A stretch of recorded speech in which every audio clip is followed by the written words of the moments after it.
let's do something a little bit different today. Instead of one console, we have in 5. These are all fairly simple consoles. I normally stick to more advanced ones, so I should be able to whiz through these fairly quick.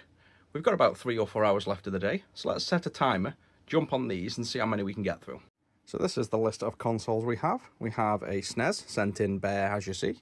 We've got 2 Game Gears, a WonderSwan and a PS4. I'm not going to rush these in any way. This is going to be normal working pace, so we've got no goal in terms of trying to fix within a certain time. But let's just time it and see how we get on. We'll start with the SNES. So let's just start a timer firstly.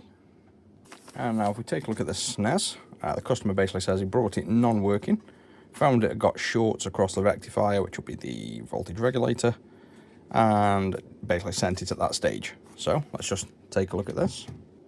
We can see it's had a new fuse put on, and that does not look good at all. Doesn't even look soldered, to be honest.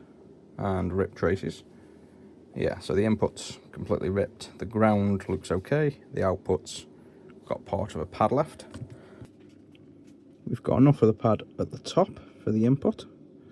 The ground's top and bottom, so we're fine. And the bottom has the pad on this side, which it should flow onto fine.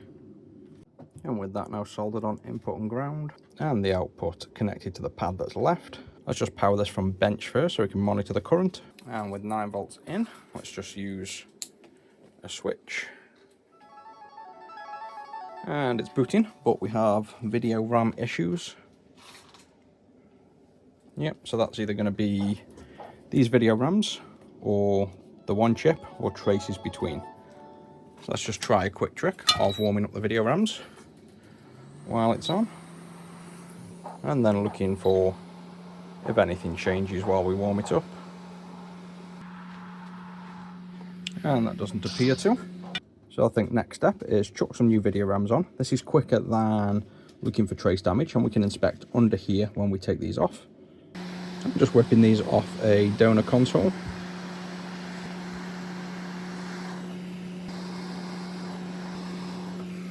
And with those off, you can see there's absolutely no obvious visible trace damage. So the only other way to confirm that is to pin out every single pin. And with the 2 new ones on, let's just turn this on and see.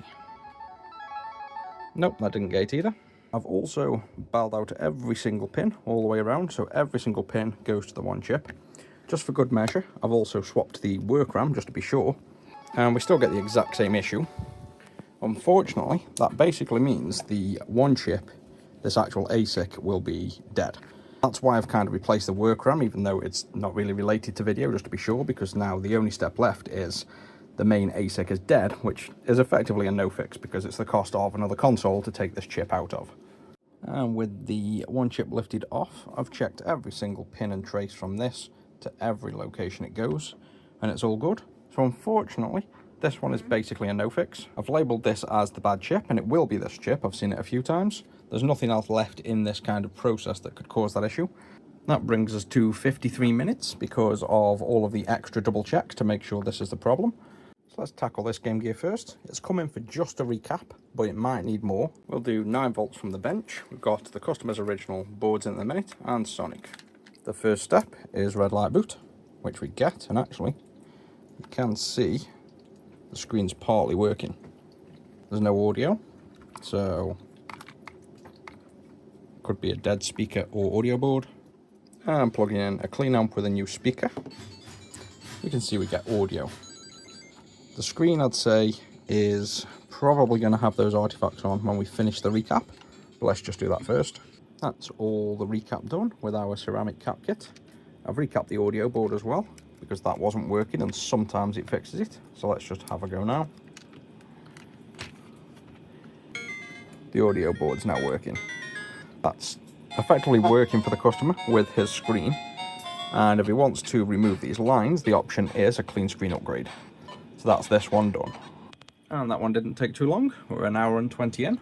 So now let's jump on the next Game Gear. This one the customer's paid for a clean juice and a clean screen, but no audio. Where the customer's set up fully, we get a red light and off. That's usually a dead power board. So with a clean juice attached, we now get stable power. And we can just about see Sonic in the background, and that's with the contrast fully down. And there's no audio. The customer's paid for a clean screen anyway. Considering this had a clean juice, I'm going to chuck in a clean amp as well. So that's all the mods done. We've got the clean screen in. It's had a full recap.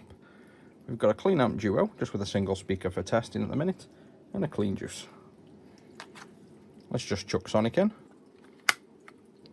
And let's turn on. There we go. So that's that one all ready. I'll just get this built up and tested, and let's jump on to the next. We're currently on 2 hours 47, so now let's jump on the Wonderswan. The issue with this is the sound apparently isn't quite right. So I've gone ahead and got one of mine and the customers, and let's just power them up one at a time with the same game and see if we can hear the difference. So this is the customer's one, powered off bench. If we press the power button, that's the audio. So let's just take a listen when it kicks in, and we're listening for fine details and volume level.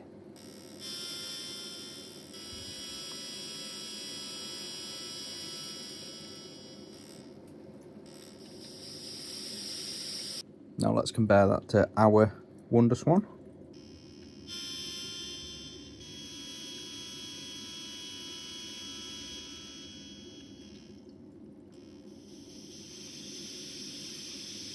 And if we have them side by side, this is the customer's, this is ours. I think volume level, they're identical. I'd say if anything, this is a bit tinnier.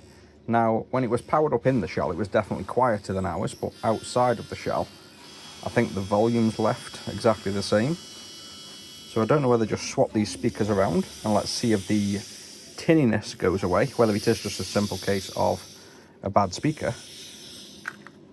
Although the customer did say they'd swap the speaker around, it might just be 2 bad speakers. And with the speakers swapped around, the volume's definitely identical on both, but this one now sounds less tinny.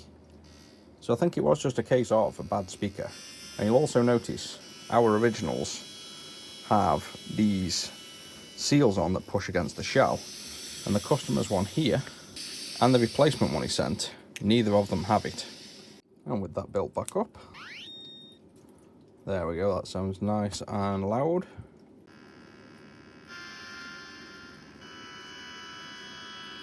And that sounds to me just like the Wonderswans we have now. I think the issue was probably, more than likely, either that ring or something trapped on assembly. And that takes us to about 3.5 hours. I've now got to wrap up and quality control check them all. We've also got the PS4 that I don't think we're going to get around to on this one. Let me know if you're interested in seeing this one fixed. I believe it's got a torn connector pad on the fan, but I can do a dedicated repair on this if you'd like.